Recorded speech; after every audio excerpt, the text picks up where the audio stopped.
आपके जो बदला हुआ सिलेबस है अभी केवल 1 ही साल पुराना है, तो पिछले 2 सेमेस्टर की परीक्षाएं ऐसी हुई हैं जो इस नए सिलेबस के हिसाब से हुई हैं। इसलिए आपको बहुत ज़्यादा पुराने पेपर्स नहीं देखने हैं और टॉपिकों अभी पूरा सिलेबस बचा है। दो सेमेस्टर पेपर में सब कुछ नहीं कवर हुआ है। तो आप अगर हद से हद देख सकते हो तो पिछले 2 सेमेस्टर के पेपर ही देख सकते हो। बहुत पुराना पीछे जाके देखने की जरूरत नहीं, क्योंकि सिलेबस दूसरा था।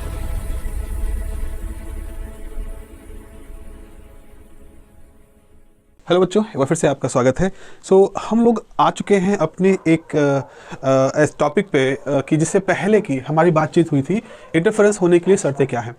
उन शर्तों में एक बहुत ही ज़रूरी शर्त हमारे सामने निकल के जो आई थी वो थी कोहेरेंट होने की। आपके लाइट सोर्स जो हैं उनको कोहेरेंट होना चाहिए। अगर कोहेरेंट हैं तो आप एक ऐसा इंटरफेरेंस पैटर्न देख पाओगे जो इंटरफेरेंस पैटर्न सस्टेन करेगा। सस्टेन करेंगे मतलब बना रहेगा और आप उसकी स्टडी कर सकते हो, उसकी एनालिसिस कर सकते हो, और जो भी उसके साथ जुड़े हुए ऑब्जर्वेशंस है, चाहे वेवलेंथ निकालना हो, चाहे रिफ्रैक्टिव इंडेक्स निकालना हो, चाहे थिकनेस ऑफ द प्लेट निकालनी हो, जो भी आपके ऑब्जर्वेशंस है, जो भी आपके ऑब्जेक्ट हैं, उनको आप पूरा कर सकते हो अगर आपका इंटरफेरेंस पैटर्न सस्टेन कर रहा है। तो यानी कोहेरेंट सोर्सेस एक बहुत ही इंपॉर्टेंट कंडीशन के रूप में हमारे सामने आता है।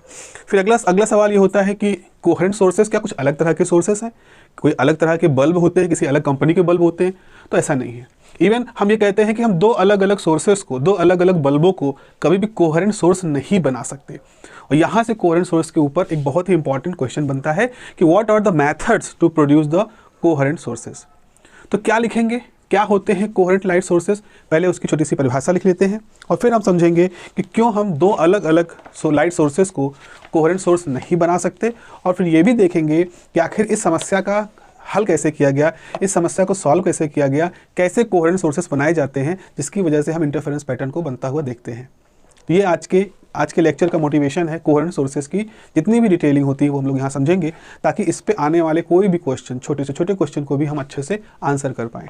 ठीक है, तो सबसे पहले तो हम बात करेंगे कि कोहेरेंट सोर्सेस क्या होते हैं। तो कोहेरेंट सोर्सेस ऐसे सोर्सेस होते हैं जिनसे light rays with same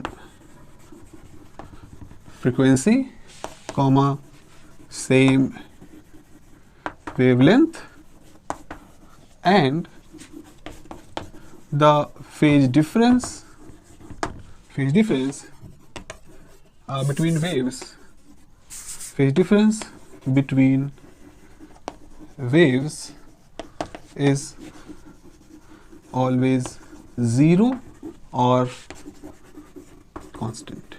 so ऐसे लाइट सोर्स जिनसे निकलने वाली लाइट रेज सेम फ्रीक्वेंसी की हो, सेम वेवलेंथ की हो, और साथ ही साथ सबसे खास बात यह है कि उनके बीच का जो फेज डिफरेंस है, वो हमेशा या तो 0 हो या कोई कांस्टेंट हो। तो अगर ऐसे 2 सोर्सेस आपको मिल रहे हैं तो आप उन सोर्सेस को कोहेरेंट सोर्स कहोगे। They are the coherent sources.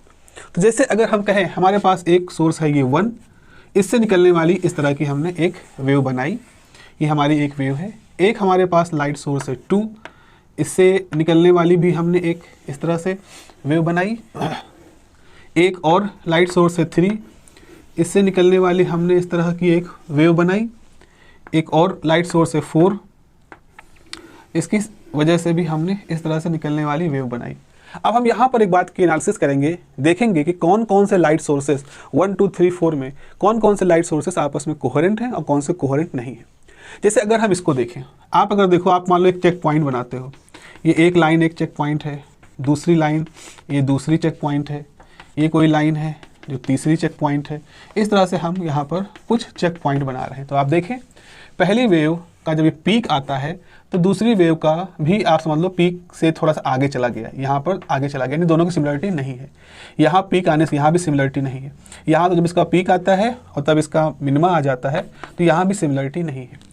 यहाँ देखिए, इस रीजन में इसका जब वैल्यू पॉइंट आता है, इसका भी आ रहा है, इसका भी आ रहा है, लेकिन इसका नहीं आ रहा है। ऐसे ही यहाँ पर देखिए, इसका वैल्यू पॉइंट है, इसका वैल्यू पॉइंट है, इसका वैल्यू पॉइंट है, इसका नहीं है। यहाँ पर वैल्यू पॉइंट है, यहाँ वैल्यू पॉइंट है, यहाँ लगभग वैल्यू पॉइंट है, इसका नहीं है। तो हम ये पा रहे हैं कि इतने हिस्से के लिए ये तीनों वेव्स आपस में कोहेरेंसी शो कर रही हैं। इनके बीच का फेज डिफरेंस 0 है, बिल्कुल नहीं है phase difference. Same peak same value आपको यहाँ पर होती हुई दिख रही है। अब सवाल ये है कि क्या हम इसको और इसको एक साथ देख सकते हैं? तो जरा देखें इनके बीच में क्या है। अगर मैं इस वेव को 4 को मैं यहाँ बनाऊं, तो वेव 4 को अगर मैं यहाँ बनाऊं तो ये वेव ऐसे बनेगी, इस तरह से ये वेव ऐसे बनेगी, इस तरह से। ये वेव 4 को मैंने यहाँ बनाया। अब आप देखो, जिस समय इसका मिनिमम आता है उस समय वेव नंबर 1 का मैक्सिमम आता है, यानी अपोजिट। अपोजिट मतलब एक एरो इस तरफ जा रहा है, एक एरो इस तरफ जा रहा है, तो इनके बीच का एंगल कितना है? 180। तो यानी कि इस समय इनके बीच का फेज डिफरेंस कितना है? 180। यहाँ पर जब इसका मिनिमा है, इसका मैक्सिमा, अगेन फेज डिफरेंस 180। जब यहाँ इसका मिनिमा है, इसका मैक्सिमा, अपोजिट है एक दूसरे के, अगेन फेज डिफरेंस 180। यहाँ पर भी अगर आप देखो अगेन 180। तो आप देख रहे हो ये जो दोनों वेव हैं, इन दोनों के बीच का फेज डिफरेंस हर पॉइंट पर एक दूसरे के अपोजिट है, और जितना है उतना ही बना हुआ है। इस वजह से इन दोनों वेव को भी हम कोहेरेंट कहेंगे। तो जैसे एक वेव हमने ये बनाई, एक वेव हमने इस तरह से बनाई। अब ये दोनों वेव कोहेरेंट नहीं है, क्योंकि देखो जब इसका मैक्सिमा आ रहा है पहली वेव का, ये पहली वेव का मैक्सिमा है, तब तक यहाँ एक वेव, दो वेव और ढाई वेव निकल चुकी हैं। तो आप मानोगे कि इन दोनों के बीच की चूंकि फ्रिक्वेंसी सेम नहीं है, तो कोहेरेंसी होने की चांसेस भी नहीं के बराबर ही हैं, नहीं ही होंगे। तो सेम फ्रिक्वेंसी सेम वेवलेंथ की हो और उनके बीच का फेज डिफरेंस या तो 0 हो या कांस्टेंट हो, अगर ऐसा हो रहा है तो ऐसे तरंगों को आप क्या नाम दोगे? कोहेरेंट वेव्स आप उनको कहेंगे। तो इस तरह से कोहेरेंट के लिए हमारी शर्त पूरी हो गई। अब हमारे सामने हमें ये समझना है, एक सवाल हमारे सामने है, अगर हमने 2 बल्ब ले लिए तो उन 2 बल्बों से क्या हम कोहेरेंट सोर्स नहीं बना सकते? जरा देखें ऐसा क्यों होता है।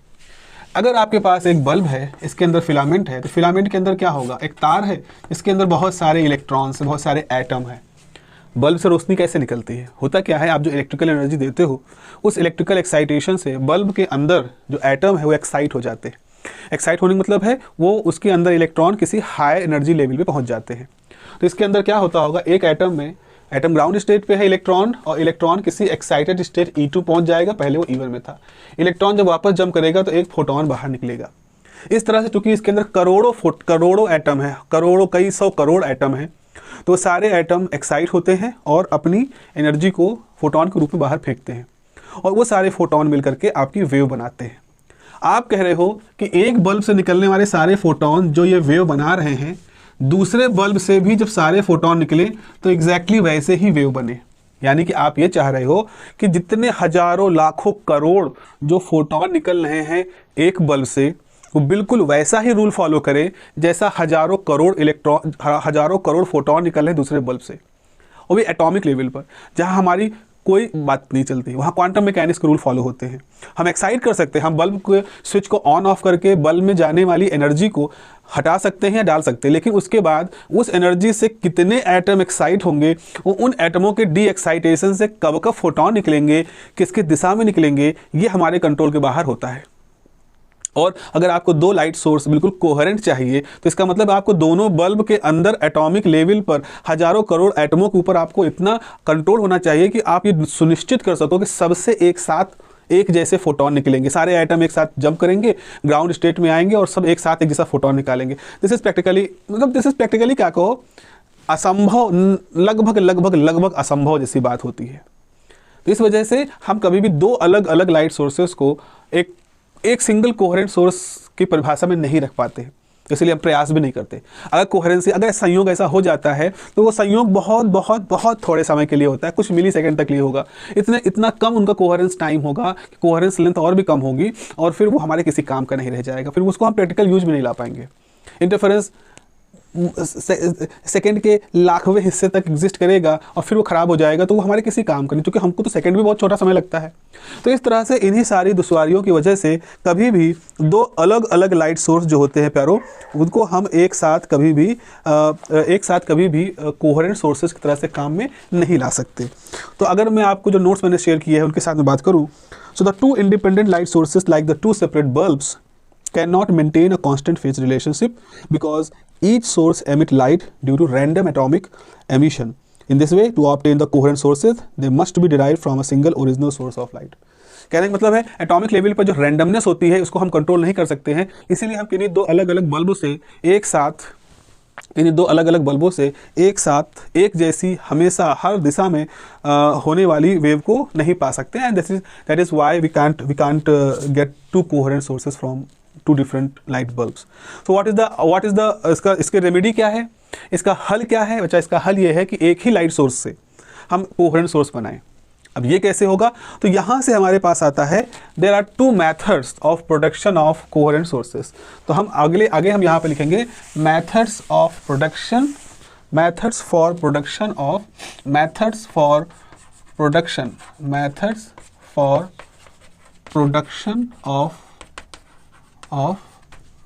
Coherent sources. दो तरह के मेथड इसके लिए इस्तेमाल होते हैं। एक मेथड कहलाता है डिवीजन ऑफ वेव फ्रंट, और दूसरा होता है डिवीजन ऑफ एम्पलीट्यूड या intensity. Division of wave front या division of amplitude, these are the two methods for the production of coherent sources. इनका नाम जो होता है ये अपने आप में इनकी वर्किंग को समझा लेता है, और हम देखते हैं इसकी वर्किंग क्या है, जरा समझने का प्रयास करते हैं हाउ दीज थिंग्स वर्क। जैसे आपको वेव फ्रंट का कॉन्सेप्ट मालूम है, अगर हमारे पास एक लाइट सोर्स है तो लाइट सोर्स से क्या हो रहा है, वेव फ्रंट इस तरह से बाहर निकल रहे हैं, ये वेव फ्रंट बाहर निकल रहे हैं। हम क्या करें, हम इसके रास्ते में ऐसा करते हैं, इसके रास्ते में एक छोटा सा पिन होल वाला एक कार्डबोर्ड लेते हैं। ये हमारा मान लो एक कार्डबोर्ड है, और उस कार्डबोर्ड में हमने एक छोटा सा छेद कर दिया। तो जब प्रकाश यहाँ से गुजरेगा तो इस प्रकाश एक बिंदु स्रोत बन गया। इस पॉइंट सोर्स से अब आपका वेव फ्रंट बाहर निकल रहे हैं। हमने क्या किया, रास्ते में एक और कार्डबोर्ड रखा, उसमें भी दो छेद कर दिए इस तरह से। और अब जब ये वेव फ्रंट यहाँ से टकराएगा तो हाइगन प्रिंसिपल के हिसाब से ये जो पिन होल हैं ये भी अपने आप से इस तरह से लाइट को बाहर भेजेंगे, वेव फ्रंट बाहर आएगा। ऐसे यहाँ से भी वेव फ्रंट बाहर जाएगा, और आप देख पा रहे हो कि इनके बीच में इंटरफेरेंस हो रहा है। तो सबसे पहले आपने एक स्लिट रखी, एक स्लिट से क्या किया, आपने आप यहाँ बड़ा बल्ब था, उस बड़े बल्ब से आपने एक जस्ट पॉइंट सोर्स बनाया। उस पॉइंट सोर्स के सामने आपने एक और कार्डबोर्ड रख दिया, उसके सामने दो और छेद कर दिए, उससे आपने दो और पॉइंट सोर्स बनाए।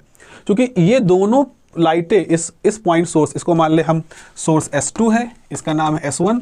तो पॉइंट सोर्स S1 और S2 से जो प्रकाश बाहर निकल रहा है वो किसी एक पॉइंट सोर्स S से ही आया है, जो कि किसी बड़े सोर्स से मिलके से बना है। तो इस तरह से हमने इस पॉइंट सोर्स के वेव फ्रंट को दो पतले पतले स्लिट से गुजार करके दो ऐसे सोर्स बना दिए जो कि बिल्कुल एक कोहेरेंट सोर्स इस तरह से काम करेंगे।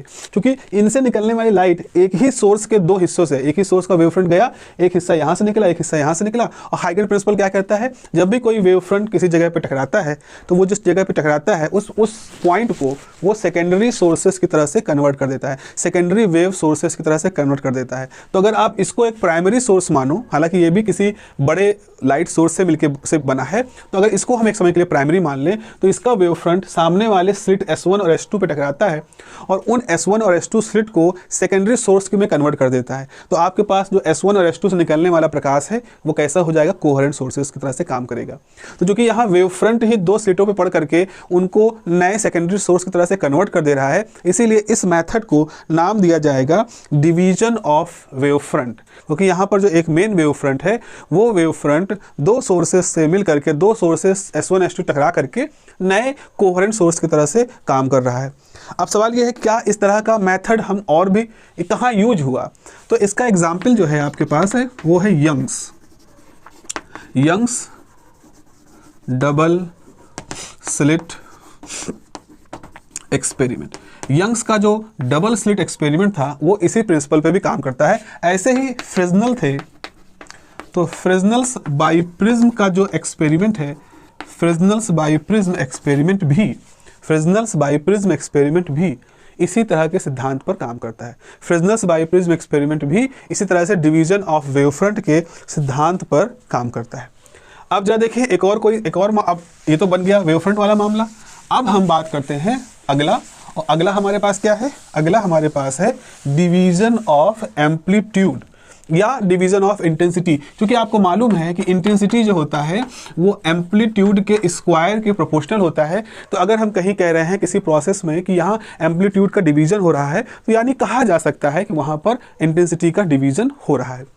देखो इसको कैसे करेंगे, अगर आपने कभी ध्यान दिया हो, आप किसी विंडो पे गए हो, जैसे आप किसी बैंक में गए, तो बैंक में कांच की शीट लगी है और उसके सामने आप खड़े हैं। अगर आप उस कांच को देखोगे तो आपको कांच के दूसरी तरफ बैठा हुआ इंसान तो दिखाई ही पड़ेगा, क्योंकि प्रकाश कांच से आर पार जा रहा है। लेकिन अगर आप और ध्यान से देखोगे तो आपको अपना अक्स भी वहाँ दिखाई पड़ेगा, अपनी खुद की परछाई भी दिखाई पड़ेगी। क्योंकि जो कोई भी कांच, सामान्य रूप से जो कांच हम यूज करते हैं इस तरह के बैंकों की विंडो में, वो इतने हाई ग्रेड के नहीं होते क्योंकि ट्रांसपेरेंसी 100% हो, उनमें कुछ ना कुछ रिफ्लेक्टेंस भी होता है। तो जो प्रकाश हमारे तरफ से गया और टकरा करके वापस हमारी आंखों पे आ गया, हमारे चेहरे से टकरा करके वापस हमारी आंखों पे आ गया, उसकी वजह से हम अपना इमेज उस कांच में देख पा रहे हैं। और जो प्रकाश बाहर चला गया दूसरी तरफ और दूसरी तरफ वाले इंसान से टकरा के आया, उसकी वजह से हम उसको भी देख पा रहे हैं। तो कहने का कुछ मतलब यहाँ पर इस तरह से निकल रहा है कि मान लीजिए आपके पास एक कांच है जो कि बहुत अच्छे तरीके से ट्रांसपेरेंसी नहीं है, उसको ऐसा बनाया गया है कि जब उस पर प्रकाश गिरे, मान लो इधर से प्रकाश आया, इस पर गिरा और कुछ हिस्सा रिफ्लेक्ट हो गया, इसे हम कहेंगे रिफ्लेक्ट लाइट किसी पॉइंट ऊपर। लेकिन कुछ लाइट अब यहाँ पे नॉर्मल ड्रॉ करो तो कुछ प्रकाश यहाँ से बेंड कर जाएगा, भाई अंदर चला गया कांच में, फिर इस पॉइंट पे टकराया, इस पॉइंट से वो बाहर निकल गया, लेकिन फिर कुछ यहाँ टकरा करके बाहर आ गया और इसको हम कहेंगे R डैश। तो हम क्या देख रहे हैं, हमारी लाइट किसी सोर्स O से आई, इंसिडेंट लाइट किसी पॉइंट, किसी सोर्स से आई, किसी पॉइंट O पे टकराई, O से कुछ हिस्सा रिफ्लेक्ट हो गया, फिर प्रकाश अंदर चला गया, कांच की जो पीछे की सरफेस है इससे टकराया और इससे भी बाहर निकल गया। तो ये जो प्रकाश है, ये जो लाइट सोर्स है, जो बल्ब है, इसको जब आप यहाँ देखोगे तो आपको यहाँ भी चमकता हुआ दिखाई पड़ेगा, अगर आप यहाँ देखोगे तो यहाँ भी चमकता हुआ दिखाई पड़ेगा। तो अगर आप अगर इस तरह से देखोगे उस कांच को, तो कांच में आपको दो बल्ब दिखाई पड़ेंगे, एक बल्ब की परछाई जो ऊपर की सतह से टकरा के आ रही है, एक बल्ब की परछाई जो पीछे की सतह से टकरा के आ रही है। तो चूंकि ये एक ही इंटेंसिटी के दो हिस्से हैं जो अलग अलग सरफेस से रिफ्लेक्ट होकर के आ रहे हैं, तो यहाँ पर आपको वो जो दो सोर्स दिखाई पड़ेंगे, दो बल्ब दिखाई पड़ेंगे, वो दो बल्ब अलग अलग नहीं हैं, एक ही बल्ब के दो अक्ष हैं। इस वजह से ये दोनों ही परछाइयाँ, ये दोनों ही रिफ्लेक्टेड इमेजेस जो होंगी वो आपके लिए एक कोहेरेंट सोर्स सिस्टम की तरह से काम करेंगी। यहाँ इस मेथड में क्या होता है, थोड़ा इंटेंसिटी ज़्यादा होती है, क्योंकि पिछले वाले मेथड में हमने पिन होल बना दिए हैं, स्लिटें बना दी हैं, तो काफ़ी प्रकाश तो रुक ही जा रहा होता है। तो बहुत प्रकाश रुक जाने की वजह से हमको बहुत साफ वहाँ पर बहुत अच्छी इंटेंसिटी नहीं मिलती, बहुत ही ध्यान से वहाँ पर इंटरफेरेंस के पैटर्न को देखना होता है। लेकिन यहाँ पर चूंकि आपके कांच की मोटाई और इसके रिफ्लेक्टिव इंडेक्स वगैरह को उसको पॉलिश करके आप ऐसा कर सकते हो कि इनके रिफ्लेक्टेंस को कंट्रोल कर सकते हो, और इस वजह से आपको अच्छे खासे चमकदार किस्म के लाइट सोर्स यहाँ पर दिखाई पड़ते हैं। तो इस तरह से हम ये पाते हैं कि ये डिवीजन ऑफ एम्पलीट्यूड मेथड है। अगर मैं इस नोट्स को पढ़ूँ तो यहाँ पर लिखा है, in division of amplitude method the single incoming light wave is split into two or more partial waves by dividing its amplitude। ठीक है, एक को दो हिस्सों में तोड़ दिया गया है, ब्रेक हो गया है एम्पलीट्यूड के बटने की वजह से। And this is done by partial reflection. देखो यहाँ पर रिफ्लेक्शन हुआ और transmission. It is done by partial reflection and transmission at the interface, यानी ग्लास सर्फेसेस पर। This partial waves travel different optical path. अब देखो यहाँ पर क्या हुआ, ये लाइट आई, यहाँ टकराई, यहीं से रिफ्लेक्ट हो गई, ये वन वाला पार्ट है। दूसरी लाइट यहाँ गई, इतना अंदर आई, फिर अंदर चल के फिर बाहर निकली, तो जाहिर सी बात है इस लाइट ने ज़्यादा रास्ता तय किया। तो जब बाहर निकलेगी तो R डैश और R भले ही एक ही प्रकाश, एक ही लाइट सोर्स के दो रिफ्लेक्टेड हिस्से हैं, लेकिन इनके पाथ डिफरेंस कभी भी सेम नहीं होंगे। इनके अंदर इस एक्स्ट्रा पाथ चलने की वजह से एक पाथ डिफरेंस आ जाएगा। और हमने फार्मूला पढ़ रखा है कि पाथ डिफरेंस जो होता है वो होता है λ/2π फेज डिफरेंस, ये फार्मूला होता है। तो अगर आपको पाथ डिफरेंस यहाँ पर मालूम, चूंकि यहाँ पाथ डिफरेंस है, तो आपको फेज डिफरेंस भी मालूम हो जाएगा। फेज डिफरेंस हो जाएगा 2π/λ ऑफ द पाथ डिफरेंस। तो इस पाथ डिफरेंस की वजह से फेज डिफरेंस होगा। और हम देखेंगे कि फेज डिफरेंस की कुछ खास तरह की कंडीशन होती हैं जिनकी वजह से कंस्ट्रक्टिव और डिस्ट्रक्टिव इंटरफेरेंस की कंडीशन हमारे सामने आती हैं। तो कुल मिला के आपको ये पता चला कि जो डिवीजन ऑफ एम्पलीट्यूड मेथड है, इसमें एक कांस्टेंट पाथ डिफरेंस रहता है, जिसकी वजह से हमारे पास इंटरफेरेंस पैटर्न बनता है। तो जैसा कि आपके पास एक्सपेरिमेंट है, अगर मैं बात करूं कौन कौन से एक्सपेरिमेंट इसको यूज करते हैं, तो एक बहुत ही फेमस एक्सपेरिमेंट है Newton's ring experiment. Newton's ring experiment आप में से कई बच्चों के लैब में किया भी होगा। वो भी इसी मेथड से कोहेरेंट सोर्सेस बनाता है और इंटरफेरेंस फ्रिंजेस दिखाता है। ऐसे ही माइकलसन इंटरफेरोमीटर होता है, और ये माइकलसन इंटरफेरोमीटर भी इसी तरह से डिवीजन ऑफ एम्पलीट्यूड की सहायता से कांच प्लेट का इस्तेमाल करके कई हिस्सों में तोड़ देता है, मतलब दो हिस्सों में तोड़ देता है लाइट को, और वो लाइट सोर्सेस हमको कोहेरेंट सोर्सेस की तरह से दिखाई पड़ते हैं। तो ये हमारे पास प्यारो एक मेथड हम लोगों ने डिस्कस कर लिया, एक मेथड हम लोगों ने यहाँ पे दो मेथड हम लोगों ने यहाँ पढ़े हैं, जिसकी सहायता से हम कोहेरेंट सोर्सेस बना सकते हैं और इन कोहेरेंट सोर्सेस के बनने की वजह से इंटरफेरेंस पैटर्न बनता है, इसकी स्टडी कर सकते हैं। तो this is all about the coherent sources, formation of coherent sources और उनके टाइप है। अगला टॉपिक जो हमारे सामने है, जिसको हमें डिटेल में पढ़ना है, and that is the Young's double slit experiment. पिछले साल आपके सिलेबस की अगर आप देखें, बिहार के बच्चे खास तौर पे देखें, तो उनके सिलेबस में, उनके क्वेश्चन पेपर में बाकायदा यंग्स डबल स्लिट एक्सपेरिमेंट पूछा गया है। तो ये इंपॉर्टेंट क्वेश्चन है, चूंकि रिपीट करते रहते हैं। अभी आपके जो बदला हुआ सिलेबस है, अभी केवल एक ही साल पुराना है, तो पिछले 2 सेमेस्टर की परीक्षाएं ऐसी हुई हैं जो इस नए सिलेबस के हिसाब से हुई हैं। इसलिए आपको बहुत ज़्यादा पुराने पेपर्स नहीं देखने हैं और टॉपिकों, अभी पूरा सिलेबस बचा है। 2 सेमेस्टर पेपर में सब कुछ नहीं कवर हुआ है। तो आप अगर हद से हद देख सकते हो तो पिछले 2 सेमेस्टर के पेपर ही देख सकते हो। बहुत पुराना पीछे जाके देखने की जरूरत नहीं, क्योंकि सिलेबस दूसरा था। तो इसलिए आपको कोशिश करनी है कि सारे टॉपिक पढ़ने हैं, क्योंकि अभी 2 ही सेमेस्टर की परीक्षाएं हुई हैं, तो बहुत सारे ऐसे टॉपिक बचे हुए हैं जिन पे क्वेश्चन नहीं बने हैं और आने वाले सालों में उस पर क्वेश्चन बन सकते हैं। आप मान के चलें अभी कम से कम 3 साल परीक्षाएं और होंगी, यानी 6 परीक्षाएं होंगी, और 3 साल में 3 सेमेस्टर होंगे ना, 6 सेमेस्टर होंगे, तो 6 परीक्षाएं होंगी। तब जाकर के करीब 4 साल जब हो चुके होंगे इस नए सिलेबस को पेपर होते हुए, तो जब 8 बार पेपर हो चुका होगा, तो हम ये मान सकते हैं कि अब लगभग सभी तरह के प्रश्न, सभी टॉपिक से प्रश्न बन चुके हैं। अब अगला जो पेपर होगा, 5वें साल का जो पेपर होगा, उसमें इस बात की बहुत उम्मीद होगी कि कुछ चीज़ें रिपीट होंगी, कुछ चीज़ का रूपरेखा बदल के पूछी जाएगी, ऐसा कुछ है। लेकिन अभी आपको सतर्क रहने की जरूरत है, आपको हर टॉपिक पढ़ने की जरूरत है, हर टॉपिक की एक सर्टेन गहराई तक आपको जा करके समझना है, क्योंकि पेपर सिलेबस नया है, 1 साल पुराना ही सिलेबस है, तो चीज़ें अभी भी नए तरीके से पूछी जाने की बहुत सारी गुंजाइशें अभी आपके सामने है। ठीक है, तो यंग्स डबल स्लिट एक्सपेरिमेंट को हम लोग अगले क्लास में, अगले लेक्चर में आपके साथ डिस्कस करेंगे। तब तक अपना ध्यान रखिए, पढ़ते रहिए। Have a nice day, take care, bye bye.